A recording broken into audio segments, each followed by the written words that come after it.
Happy are those who do not follow the advice of the wicked, or take the path of that sinner's tread, or sit in the seat of scoffers. But their delight is in the law of the Lord, and on his law they meditate day and night. And what Psalm 1:1 is asking of us is that we take seriously, we meditate on the Torah, the law of the Lord. And as you know, the Torah is the first 5 books of the Bible. It's what the Israelites had as their Bible. It's the law of Moses. There are 5 books in the Torah. Interestingly, Psalm is written, as we've discussed in weeks past, that it's divided into 5 books too, ending with a doxology in each. So it does kind of stand to reason that Psalm 1 is an introduction to a new Torah about prayer. And that's what I want to talk about today. Prayer. To do that, we need to talk about the heart. Now, I'm no cardiologist, but there's something really fascinating to me about our beating heart. Did you know your heart beats around 100,000 times, pumping 2,000 gallons of blood every day? It does. Think about this. During your lifetime, you pump over 1 million barrels of blood.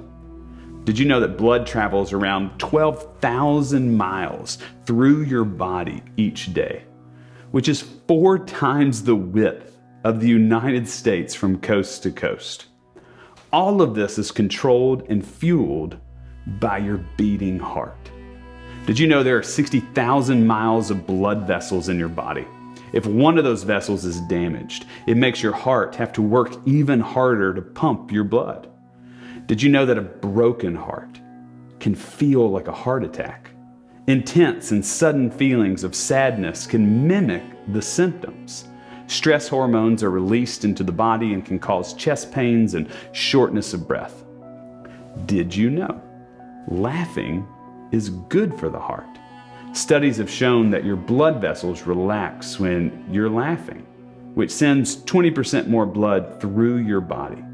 Relaxed blood vessels means your heart doesn't have to work as hard. So why am I telling you all of this? Because there's something extremely mysterious about your beating heart. It feels, it thinks, it responds. It's your life force. It beats 50 to 80 times every minute of every day of every year of your life. It routes blood, it feels pain, it stores love. It's the central muscle communicating with all other parts of your body. And here's the kicker that's really piqued my intrigue. The heart can control the brain.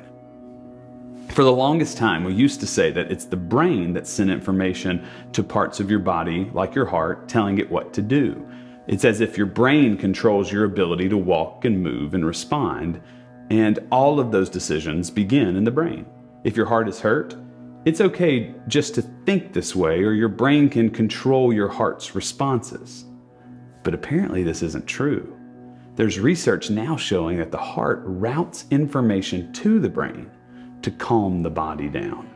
And the brain acts as a conduit for certain decisions made by your heart. So visit heartmath.org sometime. You can do it today. It's fascinating. HeartMath's conclusions are based on over 25 years of research conducted by psychophysiology of stress, emotions, and the interactions between the heart and the brain. There's over 300 peer-reviewed and independent studies utilizing HeartMath's research, and their findings are extraordinary. For instance, they use a term called coherence. It's calculated by determining a steady state of your heart rate variability, or HRV.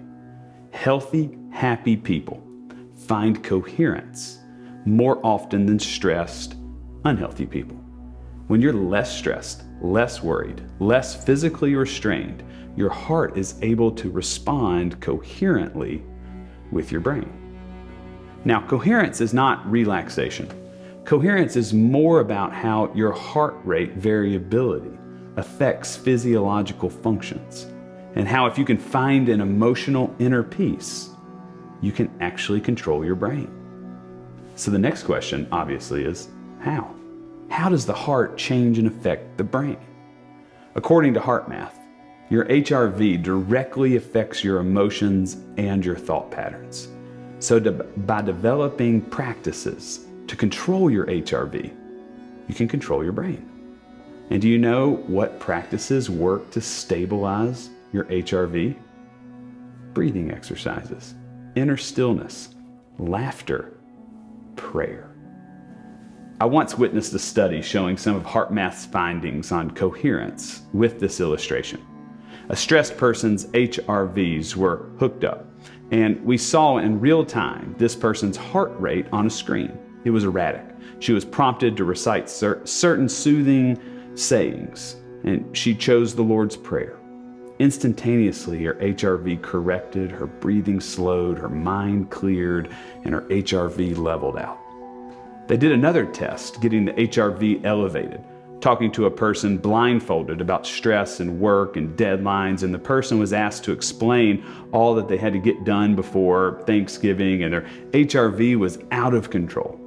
At that time, another person came up behind the blindfolded person and stood inches away, didn't talk, didn't move. This new person was also hooked up to a machine showing their heart rate. The blindfolded person's HRV regulated, breathing slowed, their mind cleared. Together, their heart rate variability started aligning, and they started breathing together. This is coherence. Inner stillness, a loving community. It enhances your HRV, which affects your brain. Now I know what you're thinking. Why in the world am I telling you all of this? Because prayer and all of this heart research are intricately connected. Prayer generates coherence. Just like with the two studies I mentioned earlier, prayer steadies your HRV, which creates coherence, which communicates steadiness to the brain, which tells the mind to calm down, and the body becomes healthier. If you are out of control, pray. If you're suffering, pray. If you're cheerful, pray. If you're down and out or confused or stressed, pray. The act of prayer generates coherence and intricately connects you to God. Silent prayer can do this for you. Stillness can. A rhythm in your life between you and God, that's prayer. And it's good for your body.